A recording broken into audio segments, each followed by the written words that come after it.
Good morning, everybody. This is a lovely autumn day.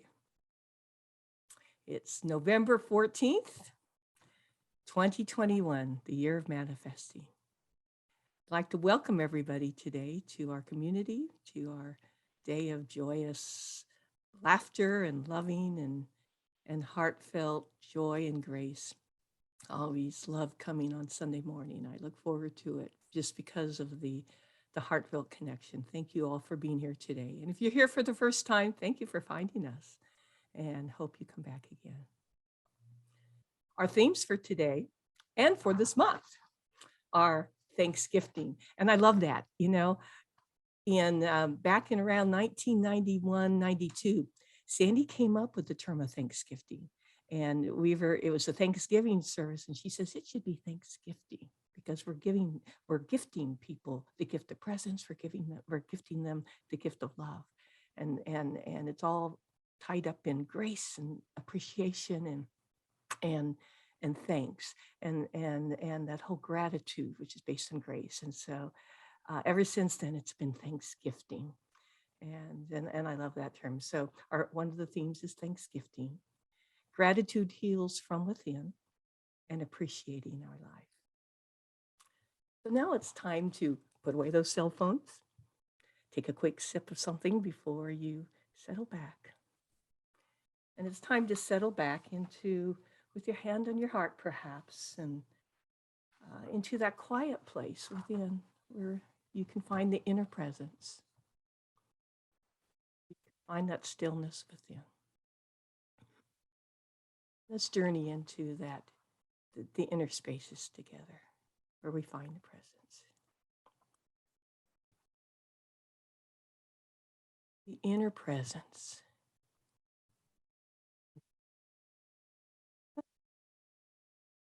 Is the quiet place within where I am one with God, where there is no limitation. Each part of me moves in harmony and freedom. There are no mistakes, no hurt, no past. There is only now.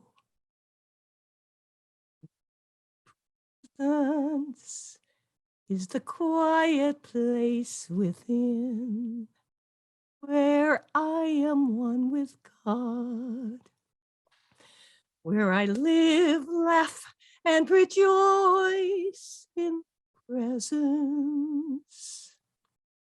And the power that is God in me, God as me.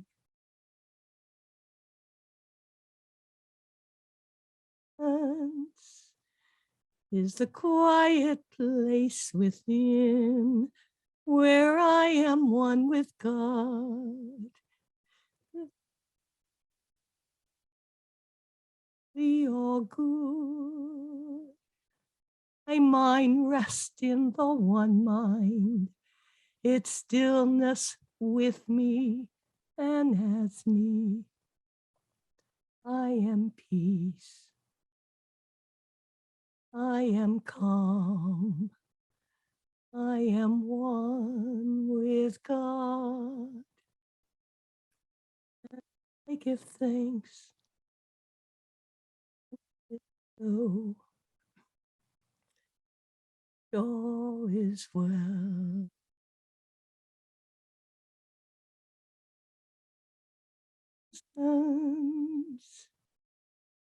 The quiet place within where I am one.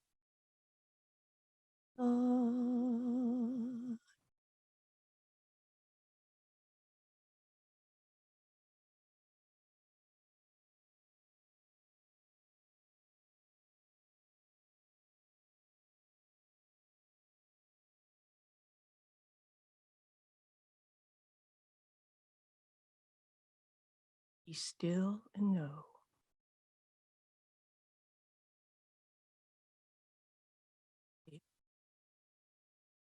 God is. So be it. So we let it be so.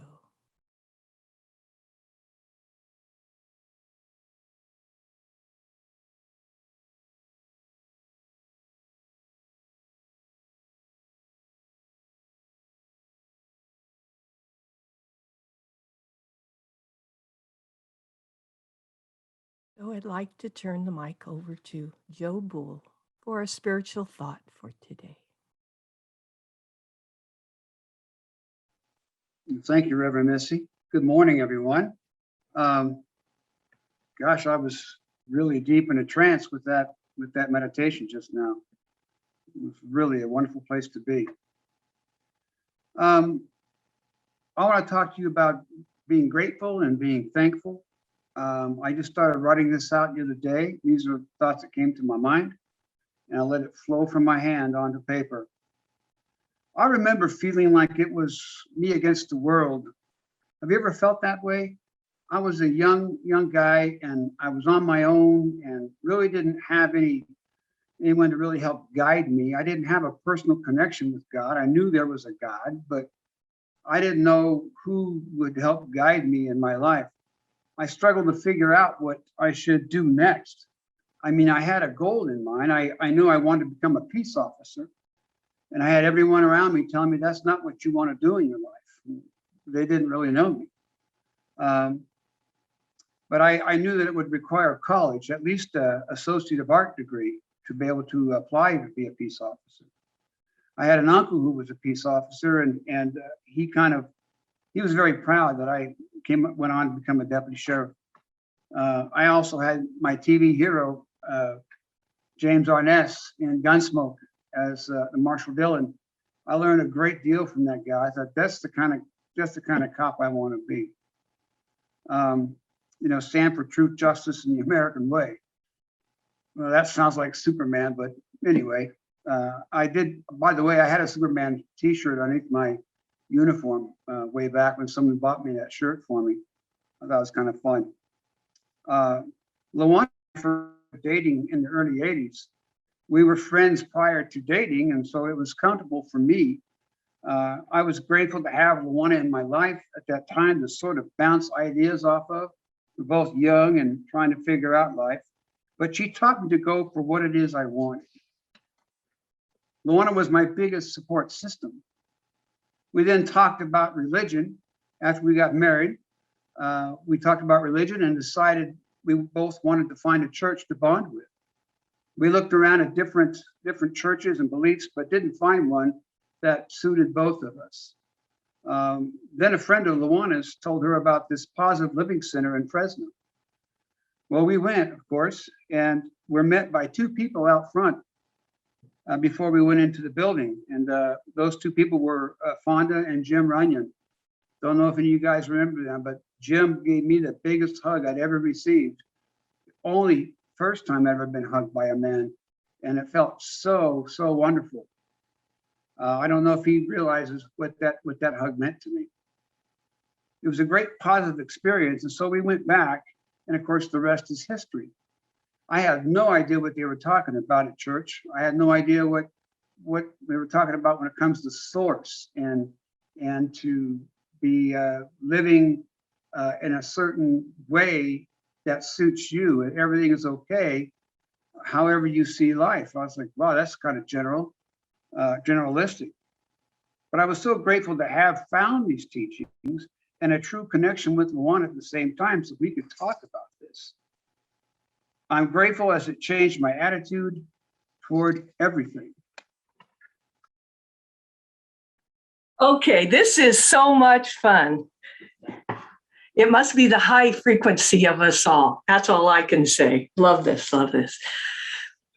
Back in 2015, Sandy and I were on a cruise in the affiliated New Thought network cruise. And we were in a cafe. And I just started downloading these songs having to do with spiritual mind treatment. And based on Ernest Holmes' the Science of Mind and Science of Mind textbook. And so the one of the songs, the song I'm going to sing now, is he had talked about, I don't know if it was from the textbook or just from one of his, he did a lot of talks that were published in Science Mind magazine, or were published, or he talked to his seminars like a Selmar or at other places. And he said, you should listen. You should go into that inner space within and listen. And that's where you speak your word. Now, everybody's a practitioner. Everybody speaks their word. It's just that our licensed practitioners, are the practitioners that we train, are trained to speak it in a way that outpictures knowing your wholeness, you see. But we all speak it. Sometimes what we manifest isn't always what we would consider for our highest and best good, but we all and sometimes as we speak our word, not always listening to that God self within. So this is based on when he says, go inside and listen and then speak. He says, you'll speak with more clarity and truth that way. And so this song is based on that.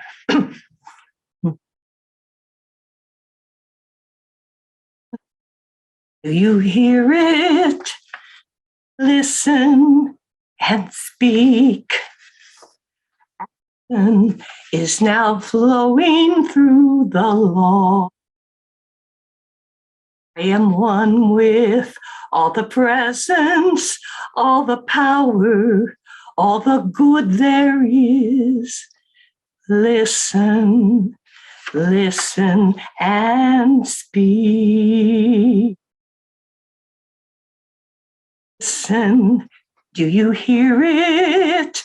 Listen and speak. My word now brings clarity of thought. Speak with calm conviction of our fundamental harmony. Listen and speak. Listen, do you hear it? Listen and speak. Inward to the source of being I go. I unite there with the wholeness, with love, with life, with God. Listen and speak.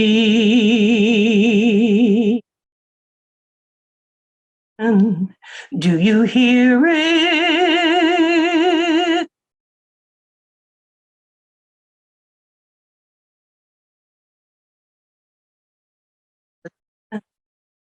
Do you hear it? Listen and give thanks. Do you hear it? Listen, listen, listen.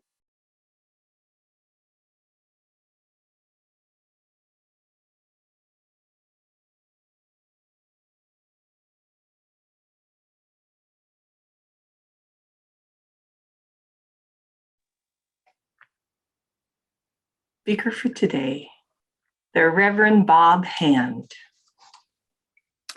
Thank you, Missy. Today I'm going to speak about our theme on appreciating life. And when I think of that, I always think of children. I think children get into it so much. I know my sister Barbara's on, and we had some hard times when we were young. We were extremely poor on and off, and other difficulties, but within that, we always found things fun to do. We always made up games, and children are like that. And thinking of that made me think of a young man named Ed.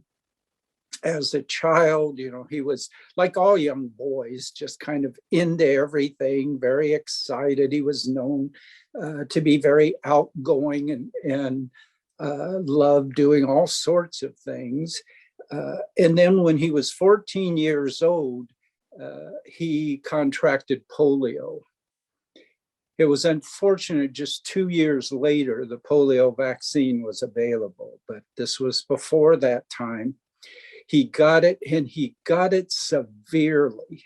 He was in the hospital for about 1.5 years. And then this very young man comes out of the hospital to go home, and he's paralyzed from the neck down, except he can move 2 fingers on one hand and a couple of toes. They sent home with him an 800-pound iron lung that he had to sleep in at night. And during the day, he had to use what's called frog breathing, where you use your facial muscles and your neck muscles to force air in and out. But he was somebody who was into life, and he went back to school over the telephone. This was, of course, before computers and Zoom, so he was attending high school over the phone until his mother finally convinced him to let him come in 1 day a week. And I mean, you can imagine how difficult it is for a teenager to go into high school. And this was back in late 50s, early 60s, in this electric wheelchair, or at the time, I'm sure electric, but paralyzed, trouble breathing. But he did it, and he actually passed his classes. And then it was time for him to graduate. And the principal said, well, we can't give you a diploma because you didn't pass driver training and physical education. I don't know, should Ed have appreciated life? I mean, what a mess to struggle so hard and meet these just crazy kind of barriers put up. But life is often like that, you know, and we don't understand life. We don't even really know what life is. Of course, as metaphysic practitioners, metaphysically, we know life. We know life as the God force. Everything, I mean, stars, planets, rocks, plants, people, souls, everything is life metaphysically because it's the God force that's in everything. But in science, it's a little bit different. Obviously, animals are alive and rocks aren't in science. And it seems clear cut, but we really don't understand it at all. If you take something like the COVID virus, 1,000th of an inch long, viruses, they can't decide if they're alive or not. They're sort of in a gray area. Part of the definition of life is that something can reproduce and it uses energy to grow, and viruses don't do that. But once they get in a living cell, they use the materials in that cell that can grow and can reproduce, and that's how they do it. So scientists are they alive? Are they not alive? It's not clear. But this difference between life metaphysically and life in science, you know, those of you who know me know that I only believe in one reality. There isn't a physical reality and a spiritual reality. There's one reality. So how can they have this differing definition? And of course, it's easy. It's just that they're using the same word for two different things. Metaphysically, we use that word to mean the God force. And in science, they use that word to describe these various processes they call alive. But both in metaphysics and in science, I think we know that life in human beings is a crazy kind of thing. It goes all sorts of ways that we just can't predict. Like a situation in World War II. It was in London. They were being bombed regularly by the Germans. And in these neighborhoods, I mean, several times a week, you'd have to go running into the bomb shelters. And of course, they were often these cramped spaces, poor lighting. If a bomb went off nearby, it would shake. And it was a very scary experience for people, and particularly for kids, of course, to be in there not knowing if they were going to live through the night.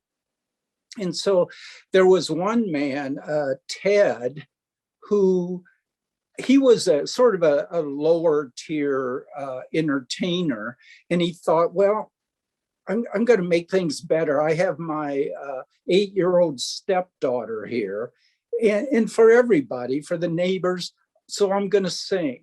So he would start singing songs. And the first night, you know, he sang these songs. People felt better about it. And then the next night when they came in and he started singing, well, a lot of the people started singing along, raised them all up, you know, raised their morale. And his little daughter, Liz Wells, she started singing too with him.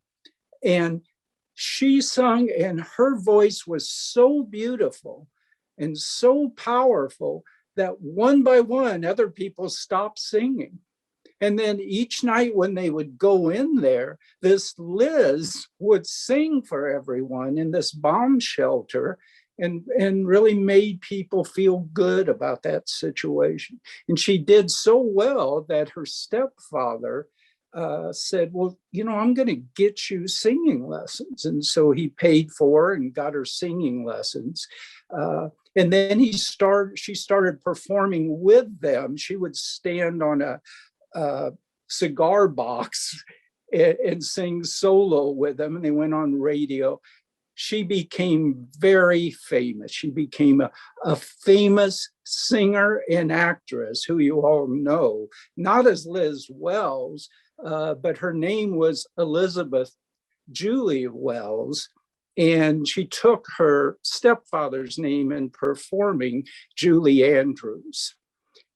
And she got her start singing in this bomb shelter because she was grateful that they were living through that they were together, they were sharing. And all through life, she would express her appreciation and gratefulness for what she got and what was around her. But what about Ed? We left him there, couldn't even get out of high school. Well, he became his own advocate, got his diploma, went to the Department of Rehabilitation, this in California, and said, I want you to pay for me to go to college so I can get a job. And they said, you know, you're quadriplegic. You can't get a job. We're not going to pay for that. But he went after it. He persisted, got into UC Berkeley. They couldn't put him in the dorm. You can't get an 800-pound iron lung in the dorms. But there was an old part of the student hospital that wasn't being used, an old wing, and that's where they put him. And darn if he didn't do really well in college as a quadriplegic. And so other people started saying, hey, we're going to go there too. And a whole group of them started who had very severe disabilities. And they formed a group called the Rolling Quads. And people were just astounded that they would sort of make fun of their situation, but they were into it. And they started helping each other. And people from the community with disabilities would come in. And then they started an organization outside of that and got funding and ran it, Center for Independent Living in Berkeley, the first independent living center in the world, where I'm now the interim executive director, and started a movement across the United States and across the world. And Ed went on to teach some in college. He was a co-founder of the World Institute on Disability, a national and international activist. And then he got appointed to be the director of the Department of Rehabilitation. The organization that originally told him that he was too disabled to work. And Ed loved life. He was always enthusiastic, always appreciative that everything that happened around him. And life is like that for all of us, you know. No matter how good things are going, it may go down at some point. And you know, that could be because of our negative thoughts sometimes. But it also, I think, is just because that's how life is. Nature doesn't really care for straight lines. Oh, you'll find a couple of them in nature, but not much. Nature likes curves. It likes loops. It likes the vibratory up and down. And that's how our lives go. And you know, sometimes when we're really down, sometimes when things are bad, we want to say to people, will say to us, or we want to say to somebody else in that situation, you know, just appreciate it. No matter how bad you are, things are, just be grateful for that, because somewhere there's good in it. But, you know, if a loved one's passed away, if things are really bad, it's darn hard to be grateful for that. But you know, we can still be grateful for things. We can still be grateful for the other things happening around. We can be grateful for what we had in the past, and we can be grateful for what we know we're going to have in the future. Because this part we know, that gratitude is a direct connection to divine force.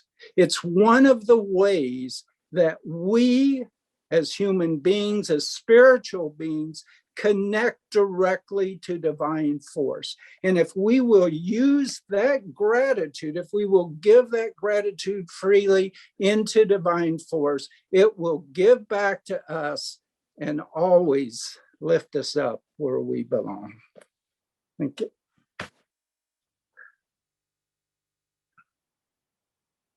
You can't turn this off.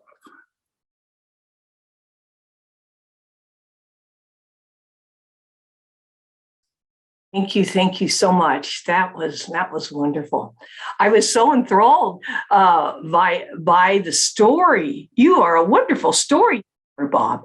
And I forgot to start taking notes, and I had to quickly start taking notes so I could post those notes on YouTube later with the video. And